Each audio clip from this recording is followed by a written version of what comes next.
Have you ever wondered why some of the world's most successful people are relentlessly driven to succeed, almost as if something is fueling them from deep inside?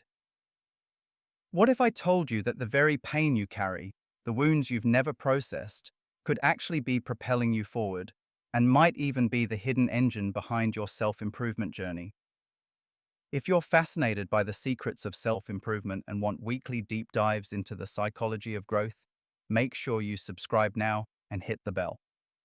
Welcome to the Growth Mindset Project, where we transform your pain into real progress. Let's get honest. So many people feel stuck, lost, or like they're doing nothing with their lives. You might say, I'm not going anywhere, just wasting my days away. But if you look a little deeper, you'll see you're actually doing a lot. Maybe scrolling endlessly, gaming, or distracting yourself with the latest technology. Your mind is engaged, just not on what really fuels your growth. This is where the journey of self-improvement truly begins, with recognizing the engine running under your own hood. Let me tell you a story. There's a pattern I've seen in top performers, people working at the highest levels, CEOs, inventors, the names you see in headlines. I once coached a second-generation entrepreneur whose father came to this country with nothing, working for decades to build a multi-million-dollar empire. Over time, as the family's fortunes changed, so did their inner world. Success did not bring peace. It brought pressure. The dad shifted from building a better future for his family to needing his kids to outshine everyone else. You have to be the best, he'd say. The currency of love became performance, conditional, never guaranteed. And so, the child internalized that need, forever racing that invisible finish line, never quite able to slow down. Here's an uncomfortable truth we don't like to admit on our self-improvement journeys. Most high achievers are fueled less by passion and more by pain. Trauma, insecurity, even shame, these negative motivators are potent. They can light a fire under you brighter than any vision board or inspirational quote. Ask yourself, if you're striving for success, why are you really pushing so hard? For some, it's the hope of finally silencing those inner critics. For others, it's a desperate attempt to finally feel worthy of love. But here's something even more intriguing. When you finally start to heal those wounds, maybe through therapy, self-reflection, or deep inner work, something surprising can happen. The very motivation that powered your climb starts to fade. You feel lighter, but also strangely aimless. You've removed the fuel source, and now you wonder, what's going to drive me next? If this sounds familiar, you're not alone. Many people in the self-improvement world hit this wall. They heal, and then they panic. I used to be so driven. Now I don't know how to get myself moving. It's scary. Our society doesn't talk about this phase. We glorify the hustle, but rarely do we discuss what happens when the hustle's underlying engine breaks down or is finally healed. If you're enjoying this so far, remember to like the video and comment below. Let us know if you've ever felt your motivation change after working through your past pain, or if you're searching for new ways to improve yourself. Back to our journey. There's actually a healthy reason why you might feel empty after letting go of negative motivations. Imagine you had a system running off high-octane gas, shame, fear, insecurity, for years. When the tank runs dry, your nerves and brain need time to adapt, to find alternative energy sources. This transition can take months, even up to a year or more, depending on your unique story. It's a limbo period, a necessary void during your self-improvement process. Nothing is wrong with you in this phase. In fact, it's a sign that real transformation is underway.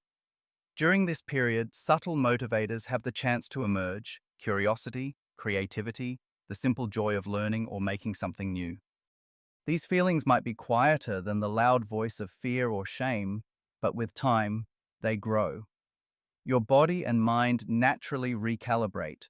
Where once you needed high voltages of negative motivation just to get out of bed, soon you'll find smaller sparks, like the urge to build, connect, help, or create, begin to take their place. But healing old wounds isn't only about creating space for positive motivators. It's also about unlearning the habit of ignoring or punishing those motivations. Many of us were taught to suppress excitement or curiosity. Maybe you got made fun of for loving video games or told your creative ideas were pointless compared to real achievements. Over time, you stopped trusting your positive impulses. A major part of self-improvement is making space for those positive drivers to return. Tune into your creative urges. Reconnect with what genuinely makes you curious. You may need to ask yourself, what do I want to create? What mystery do I want to solve? What brings me joy, not as a distraction, but as a purpose?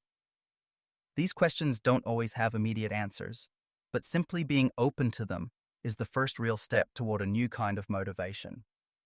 Just a quick reminder, if you're getting value from this, please give us a like, subscribe if you haven't already, and share your story in the comments. Your journey might inspire someone else. Now, it's important to remember, not everyone loses their drive after healing. For some, the fire stays burning. Instead of being powered by insecurity, it's transformed into determination, rooted in self-knowledge, even a feeling of karmic obligation, a sense that you're meant to create, build, or contribute in ways unique to you. If you're still relentlessly ambitious, even after your pain feels processed, don't judge yourself.